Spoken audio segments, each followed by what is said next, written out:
Entrez, entrez, chers auditeurs, dans mon humble demeure. Installez-vous près du foyer pour écouter l'histoire que je vais raconter. Le Horla, Guy de Maupassant, dernière partie. 17 août. Oh, quelle nuit! Quelle nuit! Et pourtant, il me semble que je devrais me réjouir. Jusqu'à 1h du matin, j'ai lu. Hermann Ehresthaus, docteur en philosophie et en théogonie, a écrit l'histoire et les manifestations de tous les êtres invisibles rôdant autour de l'homme ou rêvés par lui. Il décrit leurs origines, leur domaine, leur puissance. Mais aucun d'eux ne ressemble à celui qui me hante. On dirait que l'homme, depuis qu'il pense, a pressenti et redouté un être nouveau, plus fort que lui, son successeur en ce monde, et que, le sentant proche, et ne pouvant prévoir la nature de ce maître, il a créé, dans sa terreur, tout le peuple fantastique des êtres occultes, fantômes vagues nés de la peur. Donc, ayant lu jusqu'à 1h du matin, j'ai été m'asseoir ensuite auprès de ma fenêtre ouverte, pour rafraîchir mon front et ma pensée au vent calme de l'obscurité. Il faisait bon, il faisait tiède, comme j'aurais aimé cette nuit-là autrefois. Pas de lune. Les étoiles avaient, au fond du ciel noir, des sentiments frémissants. Qui habite ce monde? Quelles formes, quels vivants, quels animaux, quelles plantes sont là-bas? Ceux qui pensent dans ces univers lointains, que savent-ils plus que nous? Que peuvent-ils plus que nous?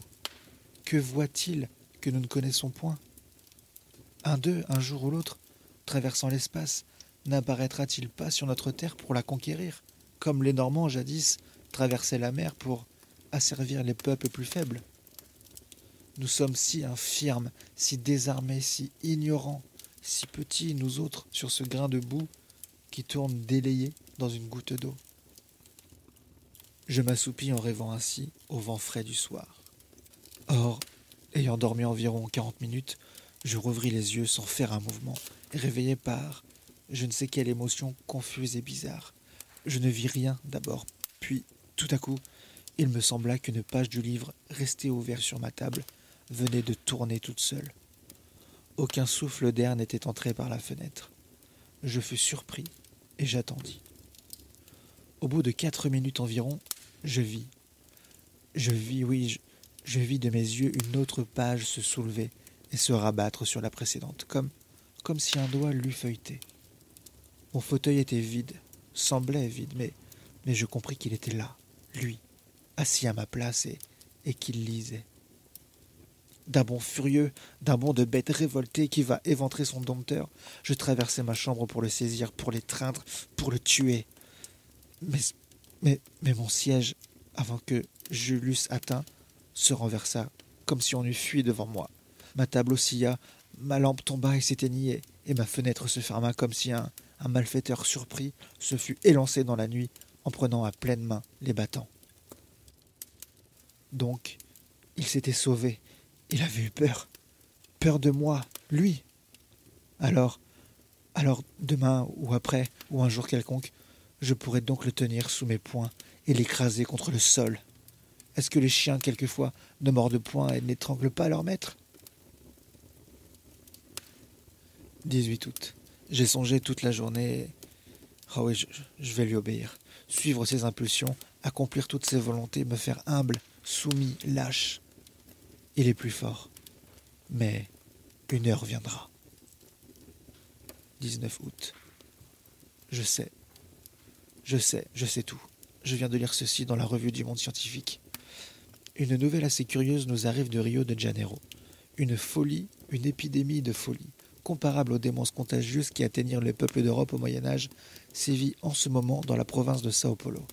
Les habitants éperdus quittent leurs maisons, désertent leurs villages, abandonnent leur culture, se disant poursuivis, possédés, gouvernés comme un bétail humain par des êtres invisibles, bien que tangibles, des sortes de vampires qui se nourrissent de leur vie, pendant leur sommeil, et qui boivent en outre de l'eau et du lait, sans paraître touchés à aucun autre aliment.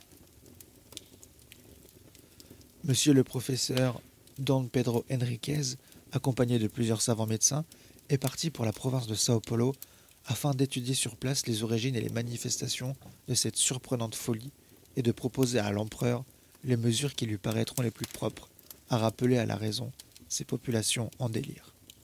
Ah ah, je me rappelle le beau trois-mâts brésilien qui passait sous mes fenêtres en remontant de la Seine le 8 mai dernier. Je le trouvais si joli, si blanc, si gai. L'être était dessus, venant de là-bas où sa race est née, et il m'a vu.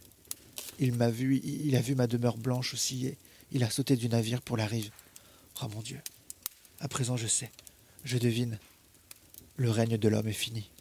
Il est venu, celui qui redoutait les premières terreurs des peuples naïfs, celui qui exorcisait les prêtres inquiets, que les sorciers évoquaient par les nuits sombres sans le voir apparaître encore, à qui les pressentiments des maîtres passagers du monde prêtèrent toutes les formes monstrueuses ou gracieuses des gnomes, des esprits, des génies, des fées, des farfadets.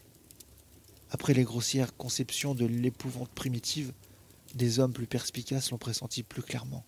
Mesmer l'avait deviné, et les médecins, depuis 10 ans déjà, ont découvert d'une façon précise la nature de sa puissance avant qu'il l'eût exercée lui-même. Ils ont joué avec cette arme du Seigneur nouveau, la domination d'un mystérieux vouloir sur l'âme humaine devenue esclave. Ils ont appelé cela magnétisme, l'hypnotisme, suggestion, que sais-je. Je les ai vus s'amuser comme des enfants imprudents avec cette horrible puissance. Malheur à nous, malheur à l'homme. Il est venu. Le... Comment se nomme-t-il déjà Il me semble qu'il me crie son nom. Je ne l'entends pas. Oui, le cri, j'écoute. Je ne peux pas. Répète. Le... Horla. J'ai entendu le Horla. C'est lui. Le Horla. Il est venu. Ah, le vautour a mangé la colombe. Le loup a mangé le mouton. Le lion a dévoré le buffle aux cornes aiguës. L'homme a tué le lion avec sa flèche, avec le glaive, avec la poudre. Mais le Horla va faire de l'homme ce que nous avons fait du cheval et du bœuf. Sa chose, son serviteur et sa nourriture, par la seule puissance de sa volonté. Malheur à nous. Pourtant l'animal quelquefois se révolte et tue celui qui l'a dompté. Moi aussi je veux. Je pourrais, mais il faut le connaître, le toucher, le voir. Les savants disent que l'œil de la bête, différent du nôtre, ne distingue point comme le nôtre. Et mon œil à moi ne peut distinguer le nouveau venu qui m'opprime. Pourquoi ? Oh, je me rappelle à présent les paroles du moine du Mont Saint-Michel. Est-ce que nous voyons la 100 000e partie de ce qui existe ? Tenez, voici le vent, qui est la plus grande force de la nature, qui renverse les hommes, abat les édifices, déracine les arbres, soulève la mer en montagne d'eau, détruit les falaises et jette aux brisants les grands navires. Le vent qui tue, qui siffle, qui gémit, qui mugit. L'avez-vous vu ? Et pouvez-vous le voir ? Il existe pourtant. Et je songeais encore. Mon œil est si faible, si imparfait, qu'il ne distingue même pas les corps durs s'ils sont transparents comme le verre, qu'une glace sans teint barre mon chemin. Il me jette dessus comme l'oiseau entré dans une chambre se casse la tête aux vitres. 1000 choses en outre le trompent et l'égarent. Quoi d'étonnant alors à ce qu'il ne sache point apercevoir un corps nouveau que la lumière traverse. Un être nouveau. Pourquoi pas ? Il devait venir, assurément. Pourquoi serions-nous les derniers ? Nous ne le distinguons point, ainsi que tous les autres créés avant nous. C'est que sa nature est plus parfaite, son corps plus fin et plus fini que le nôtre si faible, si maladroitement conçu, encombré d'organes toujours fatigués, toujours forcés comme des ressorts trop complexes, que le nôtre, qui vit comme une plante et comme une bête en se nourrissant péniblement d'air, d'herbe et de viande, machine animale en proie aux maladies, aux déformations, aux putréfactions, poussive, mal réglée, naïve et bizarre, ingénieusement mal faite, œuvre grossière et délicate, ébauche d'êtres qui pourraient devenir intelligents et superbes. Nous sommes quelques-uns, si peu sur ce monde depuis l'huître jusqu'à l'homme, pourquoi pas un de plus ? Une fois accomplie la période qui sépare les apparitions successives de toutes les espèces diverses ? Pourquoi pas un de plus ? Pourquoi pas aussi d'autres arbres aux fleurs immenses, éclatantes et parfumant des régions entières ? Pourquoi pas d'autres éléments que le feu, l'air, la terre et l'eau ? Ils sont 4, rien que 4. Ces pères nourriciers des êtres, quelle pitié ! Pourquoi ne sont-ils pas 40, 400, 4000.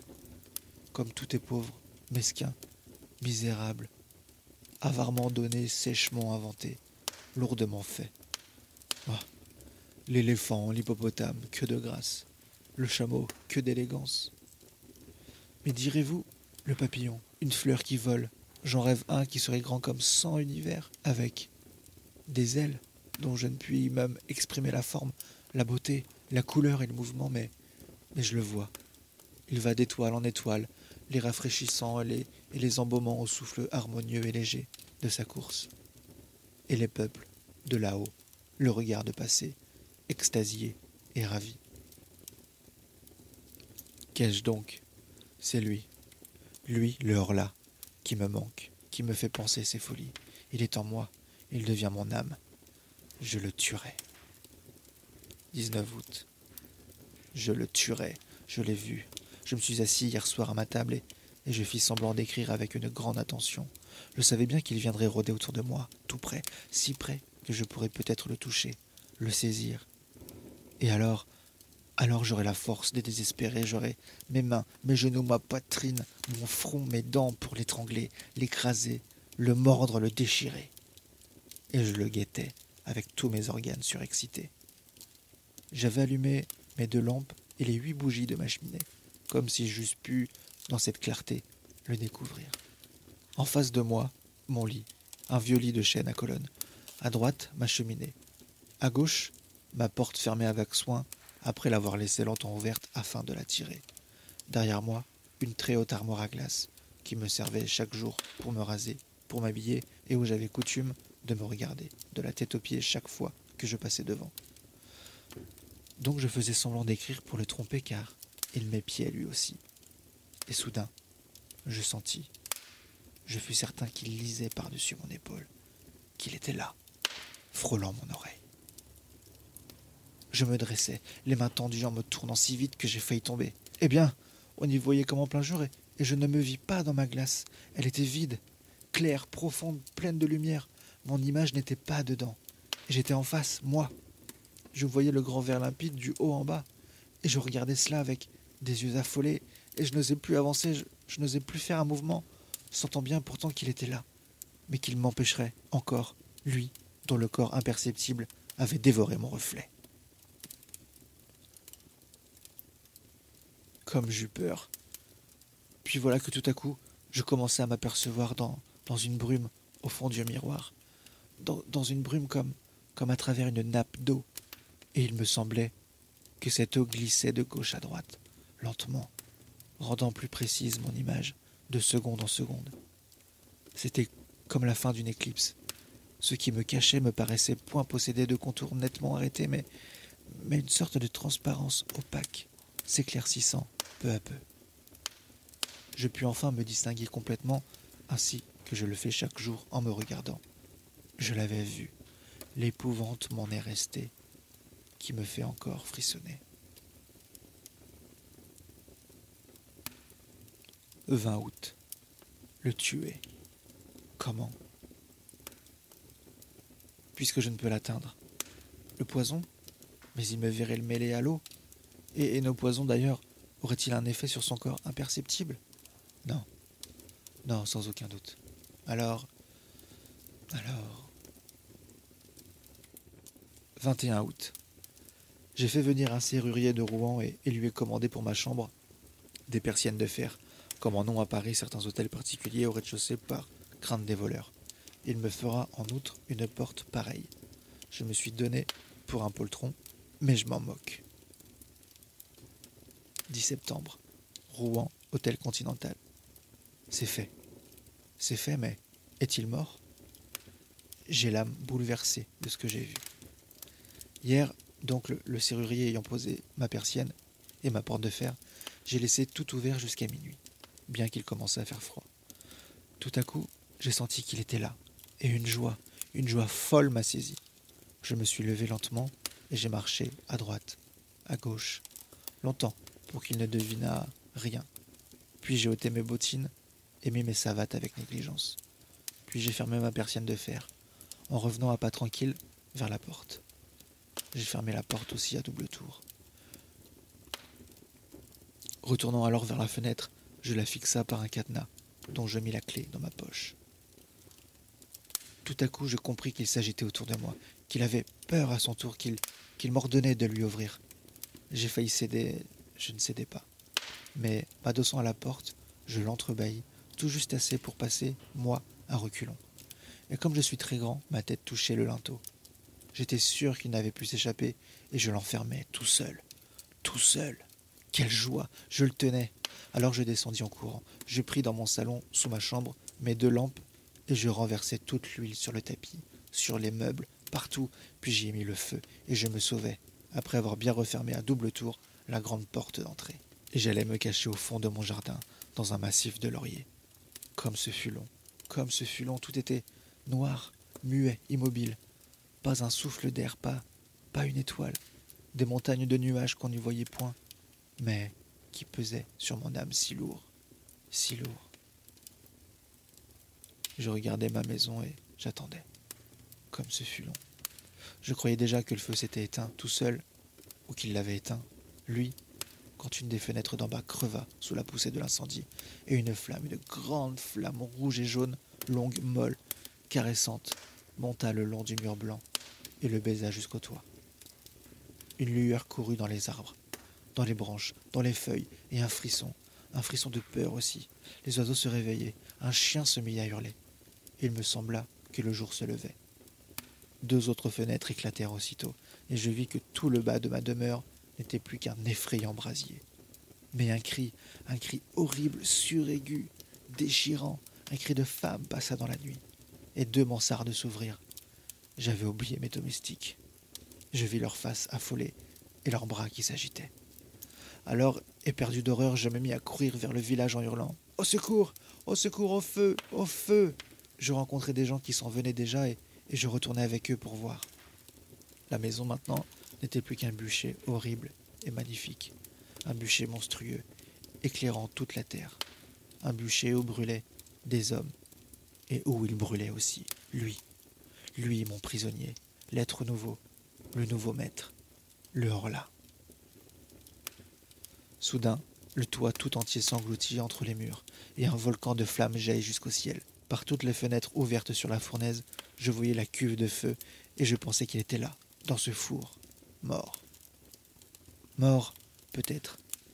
Son corps que le jour traversait, n'était-il pas indestructible par les moyens qui tuent les nôtres? Et s'il n'était pas mort?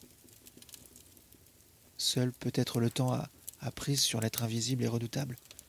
Pourquoi ce corps transparent, ce corps inconnaissable, ce corps d'esprit? S'il devait craindre lui aussi les maux, les blessures, les infirmités, la destruction prématurée. La destruction prématurée. Toute l'épouvante humaine vient d'elle. Après l'homme, le Horla.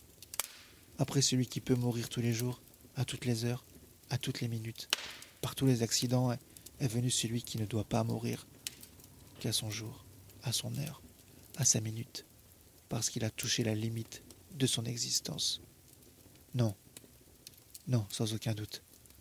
Sans aucun doute, il n'est pas mort. Alors,